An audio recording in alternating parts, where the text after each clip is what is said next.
জামালপুরে typhoid vaccine campaign উপলক্ষে orientation কর্মশালা অনুষ্ঠিত হয়েছে। জামালপুর থেকে লিটন বাবুর তথ্যচিত্রে বিস্তারিত। শিশু, কিশোর-কিশোরী ও নারী উন্নয়নে সচেতনামূলক প্রচার কার্যক্রম শীর্ষক প্রকল্পের আওতায় টাইফয়েড ভ্যাকসিন ক্যাম্পেইন উপলক্ষে জামালপুরে ওরিয়েন্টেশন কর্মশালা অনুষ্ঠিত হয়েছে।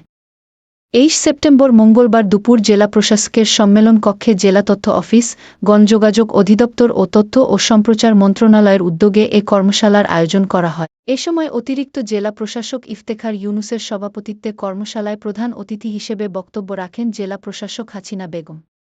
এছাড়া police super Syed Rafiqul Islam, civil surgeon doctor Mohammad Azizul Haque, সাংবাদিক আনোয়ার হোসেন মিন্টু, জেলা তথ্য অফিসের সিনিয়র অফিসার মোহাম্মদ জালাল উদ্দিন বক্তব্য রাখেন।